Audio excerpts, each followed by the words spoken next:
The only thing about that is actually this idea is sort of using classical planning directly as a relaxation, but then it doesn't take into account what other states are there. So it will give you a heuristic which is an underestimate, but it may not be an informed enough underestimate. Okay.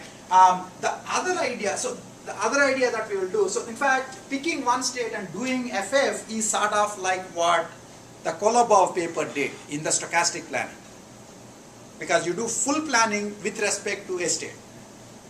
Okay. The next idea is, let's actually get a feel for how to go from each of these states to goal state. Okay, and I will skip over this and I'll show you this for now, and then we'll come back to that other slide later on, because this is sort of more colorful, which is if I have the following states, PM, QM and RM as my initial state. So one of these states is my initial state. And I want to do planning graph based heuristics for whatever reason. Okay, so what can I do? I can basically, the first idea is to just act as if they are not separated states. You know, it's like a kumbaya where all states just remove their blankets and become one big state. Now, obviously that means it may not be a real state. There may not be a state of the world where all of these are true. Right? But then, if you're doing planning graph analysis, there is an interesting thing about planning graphs. I mean, remember, we're going to planning graph analysis now.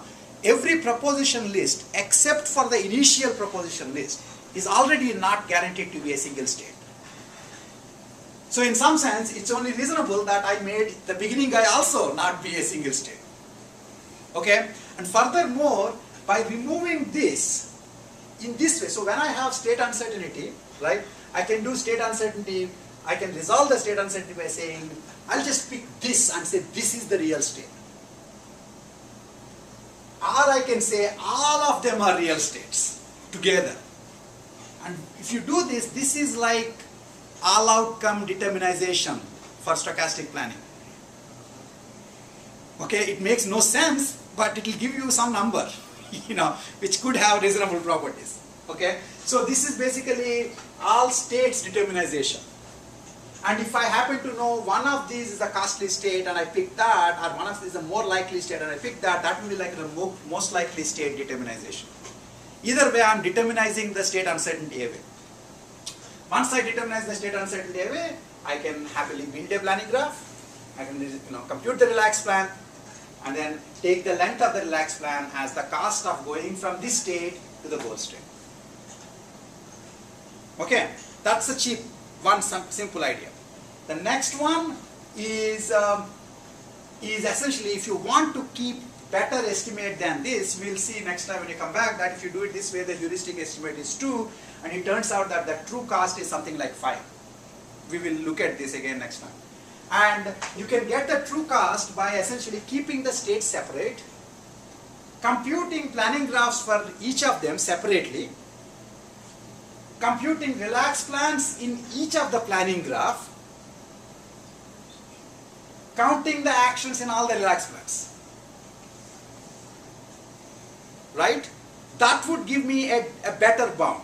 And this is essentially using multiple graphs. Now this is the kind of thing I was telling you in the stochastic planning that is worth doing, which is keep, in this case you are keeping the uncertainty, basically, you know, the uncertainty, you're keeping the uncertainty, you're not relaxing the uncertainty. What you are relaxing are negative interactions by keeping it as a planning graph. Okay, yes? You said counter actions, do you mean counter distinct actions? Yes, that's a good point. Okay, and in fact, to get a good estimate, you should try and use relaxed plans in this graph that corresponds to the actions in the other graph. That's what that thick paper of Dan Bryce is, by the way.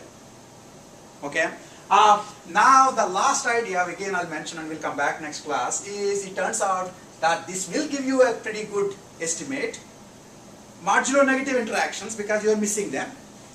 But it's also very costly because you are now doing multiple planning graphs, and what's interesting is these planning graphs have significant common structure.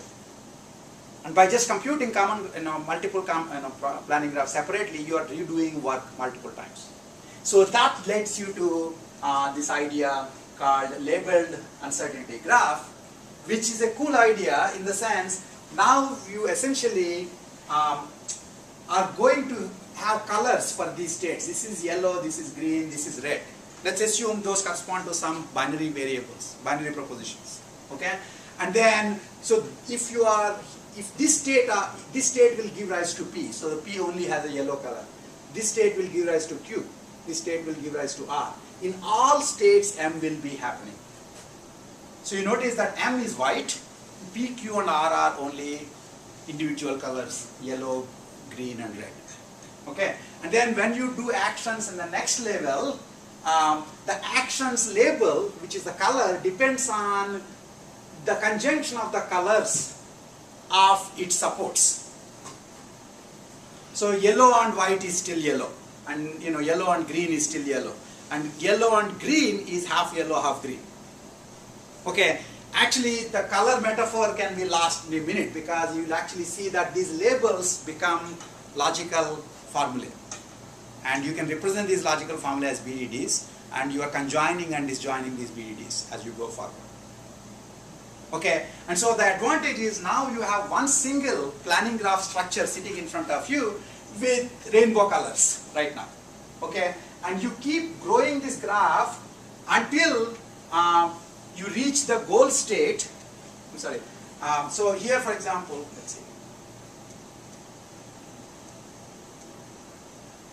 Yeah. So what happened in this particular case is you kept growing the graph until you reach the goal state with full color. That means all three colors are there. That means it's true in all the worlds. Now you just extract one relaxed plan from this structure. Now the interesting thing is when you are extracting the relaxed plan from this structure, previously to support a literal in this level, you just need to pick one action that gives it. Now you need to pick enough actions such that they give it in all the colors, right? So now in fact to support G, if you just throw in A4, you only get yellow and green. To get the red also you need to throw in A5. So there can be multiple supports at each level for a particular literal. Okay, and then so you do this, and you basically, so the extraction of the relaxed plan is now more complex because it takes into account the labels of the the conditions being supported, and it makes sure that there is enough support such that the entire label, that you get a full label in all the words. Okay, if you do that, you get labeled uncertainty graph. This basically will be significantly cheaper to construct if you do it right than the previous one.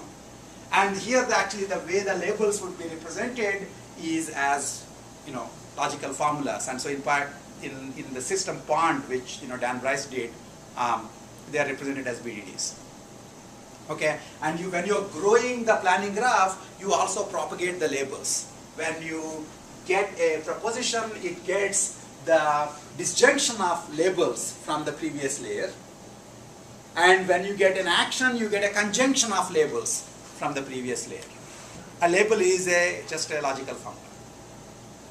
Okay, and so you can think of them as this is W1 and W2 and W3. So this one just gets the label W1, this one only gets the label W2, this gets the label W3, this gets labeled W1 or W2 or W3, which is the full label.